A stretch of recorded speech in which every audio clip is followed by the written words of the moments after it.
So today in this module, we're going to look at the writing process.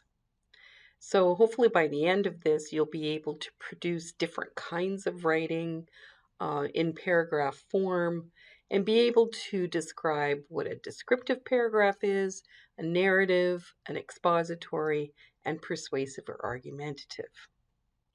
So the first thing you need to know about the writing process is the first thing you have to do is figure out who is your audience.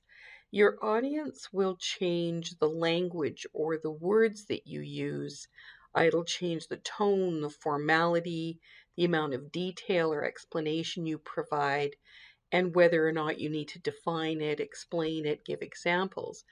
So, for example, if you're writing about how to tie your shoelaces and your audience are 2 year olds, then you'll understand how you have to use lots of graphics, keep it simple, because they're just 2 year olds. But if you were describing how to tie your shoelaces to seniors who've had a stroke and the only problem they have is mobility, then you could use more complex words, etc. So it's really important that you understand who you're writing for. You also need to know why you're writing. What's the purpose? Is it to communicate ideas and information? So to inform? So like a report? Is it to entertain? So to be funny? To, just make people laugh or make them think about something? Is it to explain? Is it to persuade? Is it to argue? So, what is your purpose? Most writing purposes fall under the acronym of PIE, PIE, to persuade, inform, or entertain. And I would change that entertain also to explain. So, persuade, inform, explain. Those are the most common reasons that we write. There's all kinds of types of writing. The type of writing, a fancy word for that is genre, Genres. So there's fiction, which is stories that are not true, they're made up. And that is then separated into more genres like historical fiction, science fiction, fantasy, mystery, etc.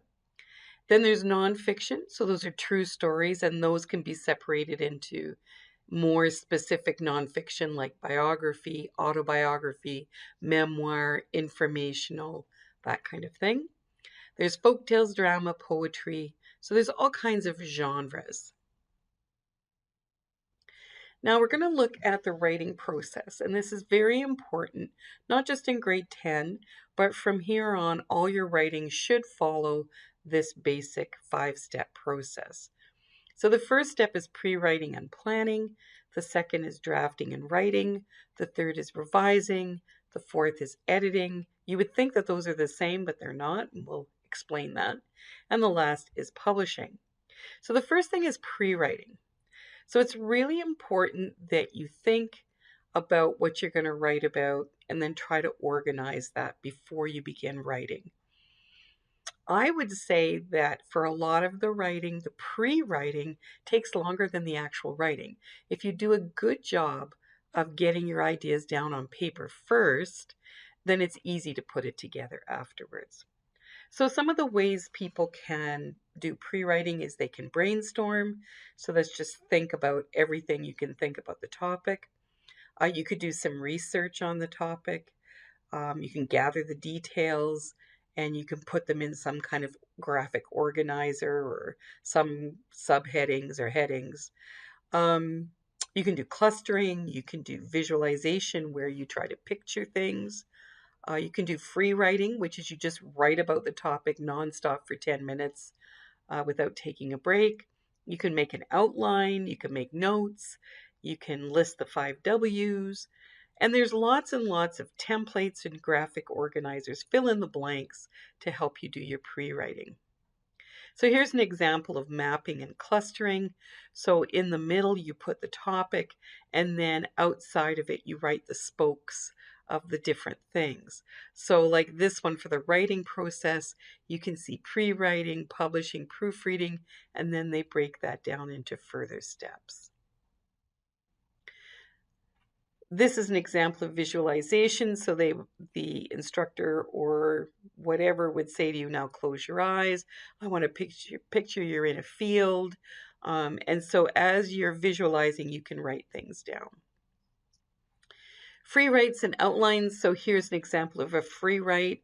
Describe the most beautiful place you've seen, and the person just starts writing and they don't stop. Outline. So here's an example of an outline, introductory paragraph, supporting paragraph, etc. Conclusion.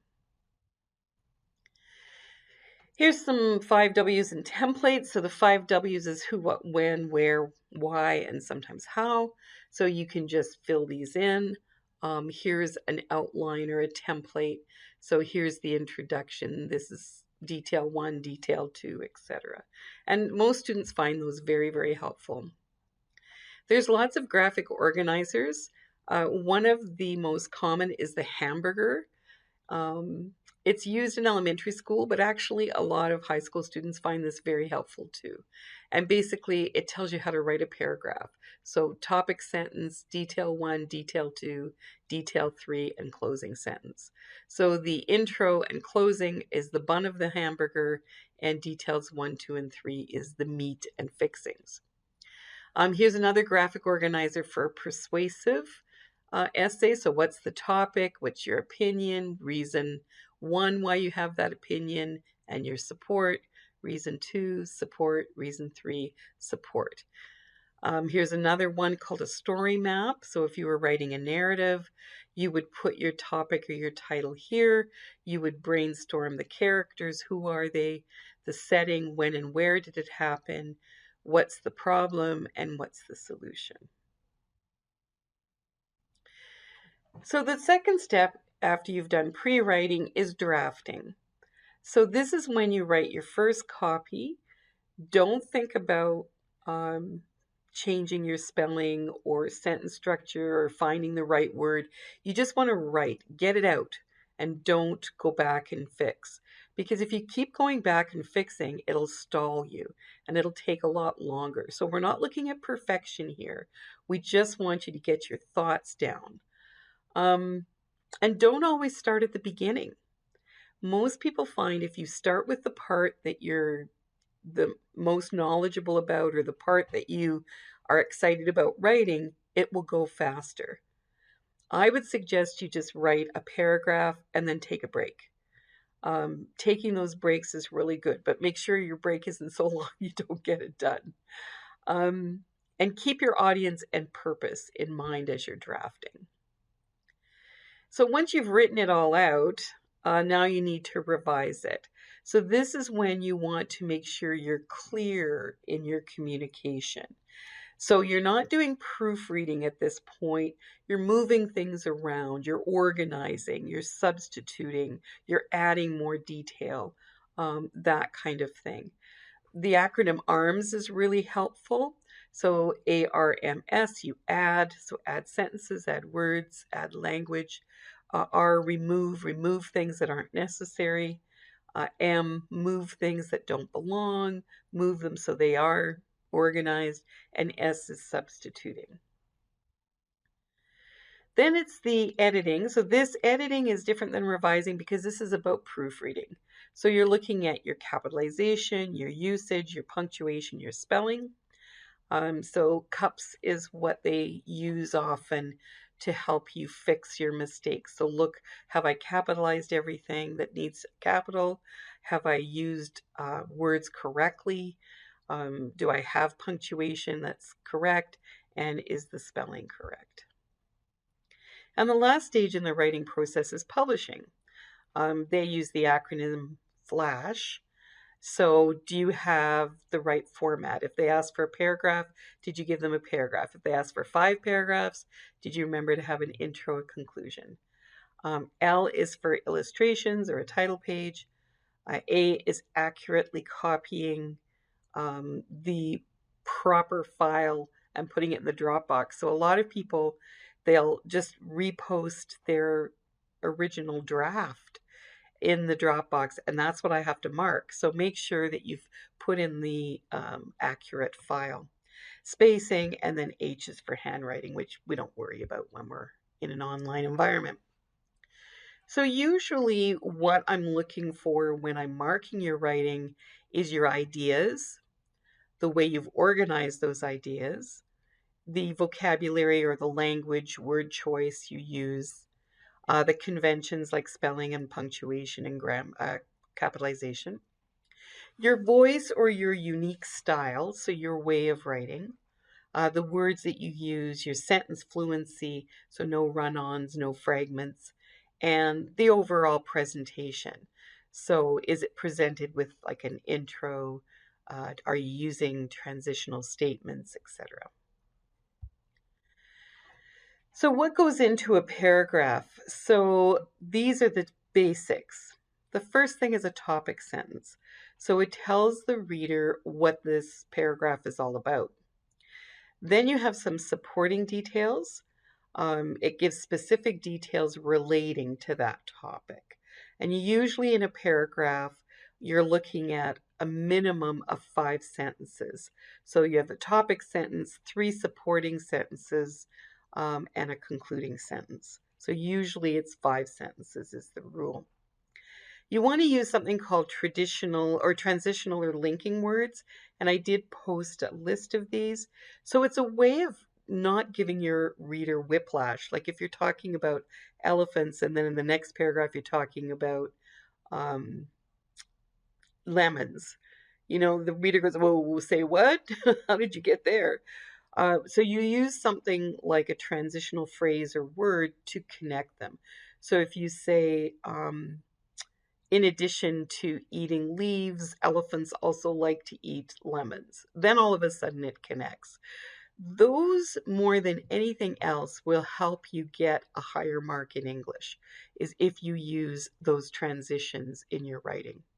And then last but not least, you use a concluding sentence that goes back to the main idea.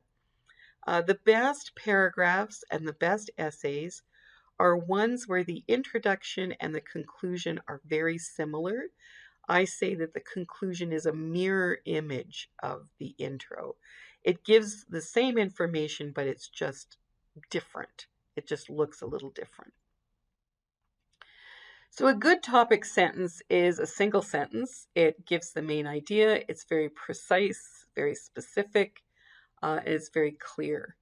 You don't want to be vague. You don't want it to be a sentence fragment or a run-on. You don't want it to be too big, too broad. You don't want to say this paragraph will be about, or in this paragraph I will write about, because that's just boring. So up at the top you can see there, someone wrote influence of my parents. Well, first of all, that's a sentence fragment. And secondly, it's too general. So a revised topic sentence would be the influence of my parents on my choice of college. Now that's still a sentence fragment, but at least it's getting more specific. Another one, sex education, that's too broad, but how sex education in high school helps students talk more openly would be better. So here's a poor one, the traffic light's a great invention. Or in this paragraph, I'm going to discuss one reason why the invention of the traffic light's a good invention. A better one would be the traffic light is one of society's most efficient inventions because it helps manage traffic and conserve fuel. So in the good example, we know it's a traffic light is being an invention, is the topic. And then they give us 2 supporting details because it manages traffic and it conserves fuel. You'll also notice in this example, the prompt or the topic. Think of an invention that has completely transformed society. In an informative essay, identify the invention and explain how it has positively or negatively affected society. So that was the topic. They've used some of those words in their topic sentence, and that's a good way to keep yourself on track. Here's another one, the topic, same topic. According to phys.org, Synced or connected traffic lights can conserve fuel as much as 20%. So this is the topic sentence. The traffic light is one of society's most efficient inventions because it helps manage traffic and conserve fuel. And then they give this example of how it connects to conserving fuel. But if you say here the traffic light helps save lives, there's lots of traffic lights everywhere, those are not specific examples. So when you do give those supporting details, you want them to be very specific. So a good supporting example or detail will support the topic sentence, include facts, quotes, details, examples, and be related to the point. A poor example is off topic. It doesn't really help you make your point. It's too vague. It just restates the obvious and doesn't really help. So good supporting details give and explain their examples. Supporting details often answer the 5 W's and how. So it's related to the point. A really good way of organizing your sentences for supporting details in your paragraph is think PEEL, P-E-E-L. You're going to give your point. So the traffic light conserves fuel. Then you give your example, so many liters are saved in gas, and then explain that and link it to your topic. So think about PEEL. You can look at, there's lots of videos on YouTube about how to use PEEL. So here's a sample paragraph. In the blue is the topic sentence. So one factor within the team that seems to be more important than the leader is the notion of team cohesiveness. So clearly the topic here is about one thing that's important in teamwork. There you go. The next sentence, team cohesiveness enables a diverse group of individuals to work towards a common goal. So they explain what that team cohesiveness is. Although there must be some minimum amount of cohesiveness if the team is going to continue to function as a team. And then here they put where they got this information from. So this is called in-text citation. And at this point, you don't have to worry about that. But they state that highly cohesive teams are, and then they give a quote, then they give an example, and then they sum it up. Talking about those transitions again, so these are words or phrases that link one idea to the next. It lets the reader know you've got more points you're going to make, and it leads into the next body paragraph. So it usually links things together well. So using transitions are very good when you have more than one paragraph, but you can also use them in your paragraph. So you can say firstly and in conclusion and also. So here's some examples. Think of an invention. So we have the same topic. They've got their topic sentence. The traffic light is one of society's most efficient inventions because it helps manage traffic and conserve fuel. Then they give their examples according to phys.org. Then they give this less time idling.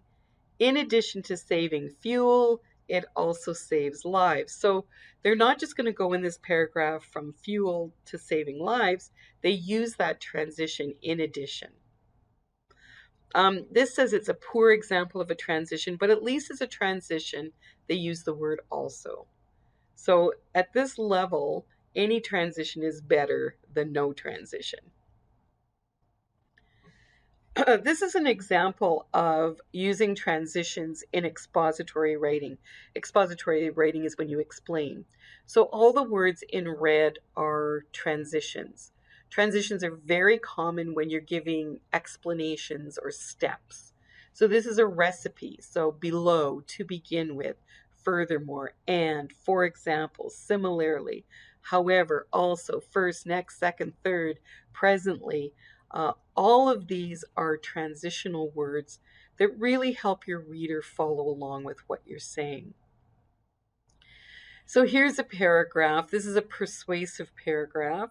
Should animals be kept in zoos? So first of all, then that's the transition. First of all, removing wild animals from their natural habitats is incredibly cruel, etc., with their evidence, and they explain the evidence, and then they link it back to the topic. The conclusion sentence, as I mentioned before, sort of mirrors the opening. You're restating the topic sentence, but in different words. You're summarizing the key points that you made. You draw some kind of a conclusion. Sometimes you might offer an observation or make a prediction. Some conclusion transitions are all in all, finally, in other words, in any event, in brief, in short, or therefore. So here's an example of a concluding sentence. So this paragraph is talking all about sustainable habits and reducing our consumption of the Earth's resources. So it says, therefore, if we look for them, opportunities to improve our lives with healthier, cost-effective, and greener habits are easy to find, and we must seize these opportunities when they arise. So if you look at the beginning, the topic sentence, a lot of these words are the same. So they are talking about improving our lives, right, and our daily lives. They're talking about opportunities, right? So it's similar. So now that we've looked at the writing process, we're going to look at different kinds of writing. And the first one is a descriptive paragraph. Now you're going to have to write these paragraphs yourselves. So it's important that you understand what they look like and how to write one. So a descriptive paragraph focuses on showing, not telling. So it gives a topic sentence that gives you the topic and explain its importance. But the supporting sentences are not examples or facts. They're things that appeal to the five senses, and they make comparisons, like metaphors and similes. And then they have a concluding sentence that goes back to the topic. When I talk about showing, not telling, so for example, if you just said she was nervous, you're telling me the person was nervous. But if you say she had bitten her nails and she was tapping her foot and her eyes were darting back and forth, that shows me she's nervous rather than saying she is nervous. Here's some examples of using the five senses or some of the senses in descriptive writing. So sight, he was most 50 and he looked it. His hair was long and tangled and greasy and hung down, and you could see his eyes shining through like he was behind vines. So we've got that simile there, like he was behind vines. We have a lot of adjectives, long, tangled, greasy. Sound, when at last he began to speak, it sounded almost as though he was singing sadly in a dream. So there we've got a simile. Touch, I'll flip the vegetables as they sear, and as usual, the tongs won't be long enough to keep my hands from scorching like bare feet on the beach parking lot. So a nice simile there comparing the burning of his hands to bare feet on the beach parking lot.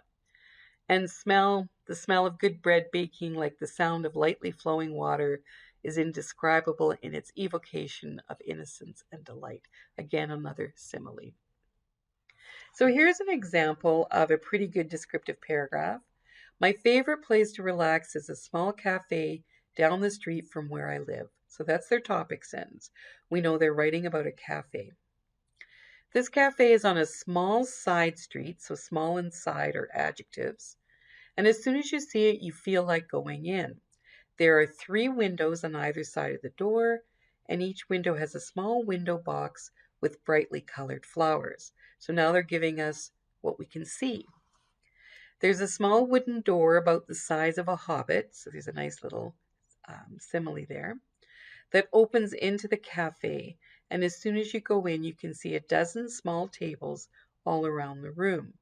So numbers like, or amounts like dozen, small, those are adjectives, which are very helpful in descriptive writing. I always like to sit at a small round table in the corner near the front windows. From here I can look at the modern artwork on the walls and at the pretty green plants hanging from the ceiling. With a strong cup of coffee and a good book, I feel very happy and relaxed in my favorite place. So this person is describing their favorite place. They use a lot of adjectives and similes. The only problem I have with this one is they only really appeal to what you see.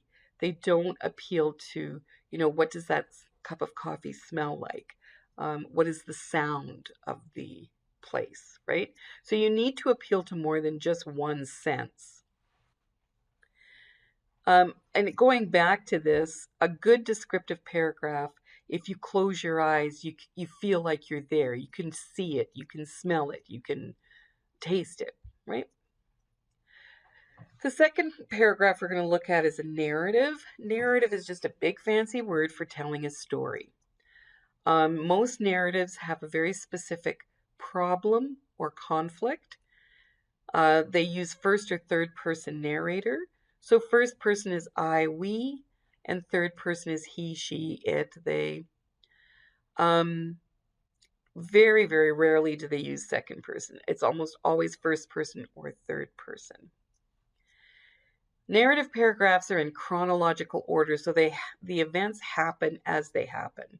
They don't go back and forth in time. It's just beginning, middle, end. They also use transitions, and the big thing with narrative that I find is a problem for students is they go from past tense to future tense to present tense. So just keep your tenses consistent. So this is kind of a lengthy one, but it's an example. So the topic is an act of kindness.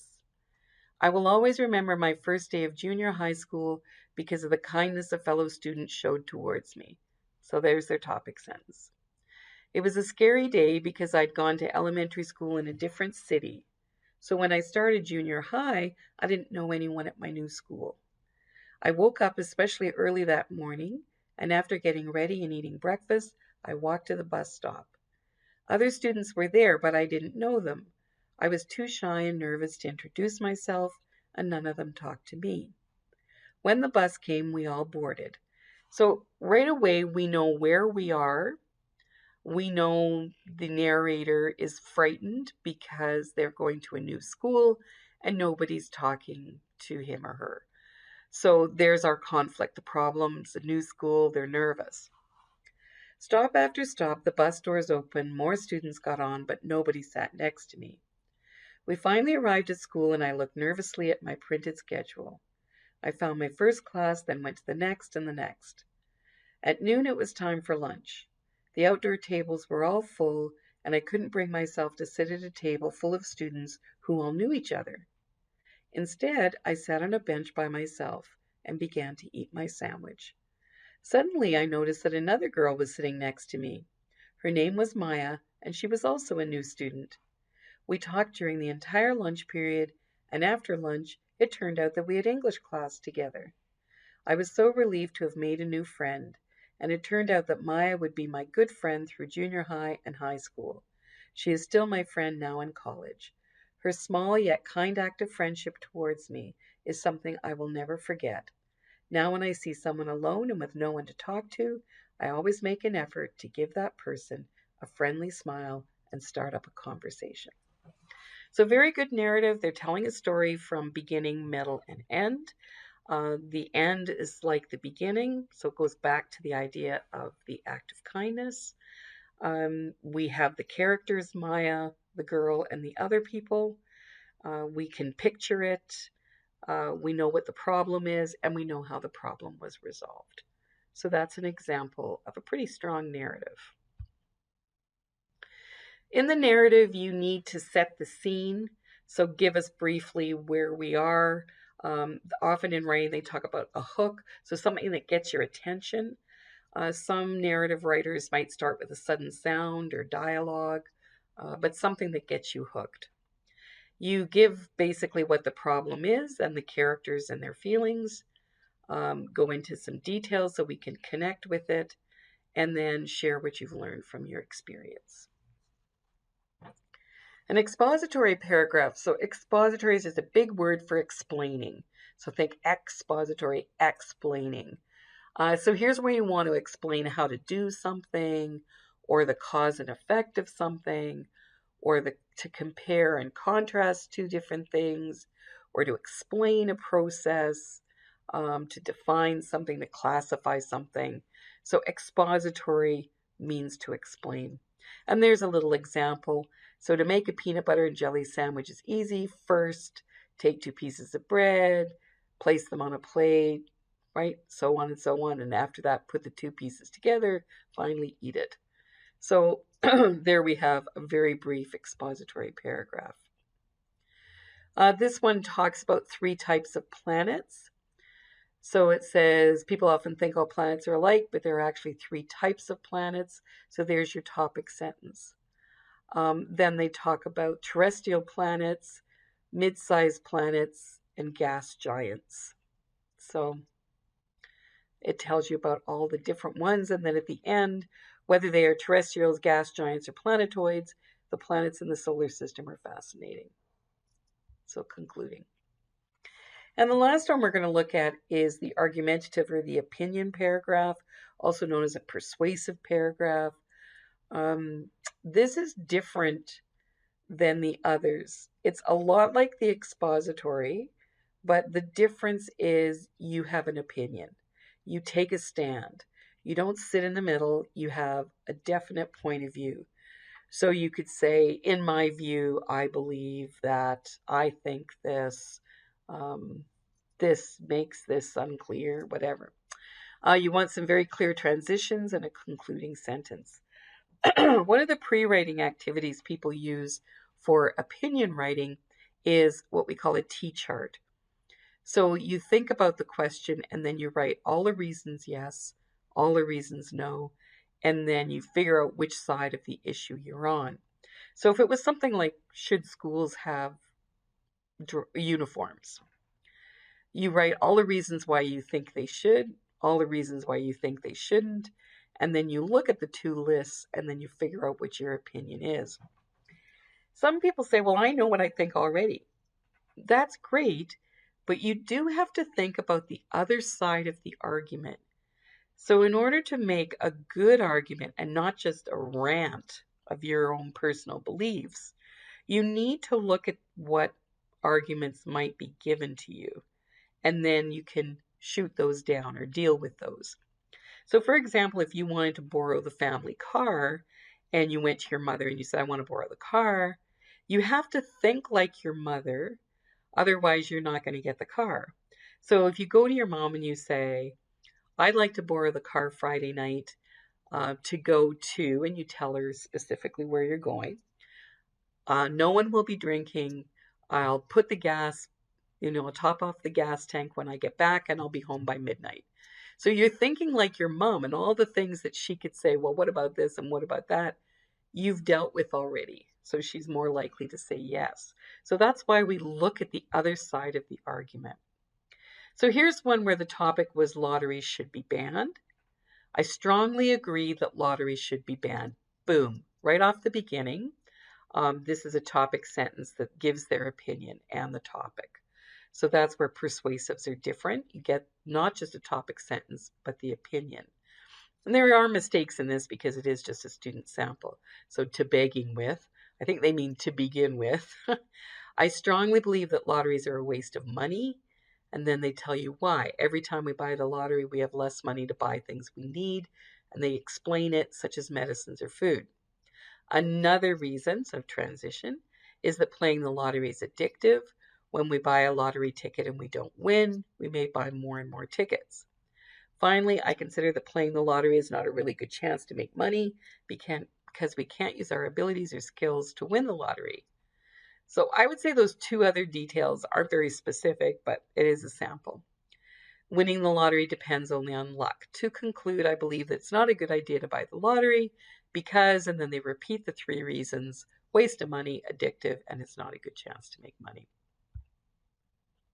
So that's basically how we follow the writing process. And that's a brief introduction into how you write those different forms of writing. And you will now be writing paragraphs of your own with different topics.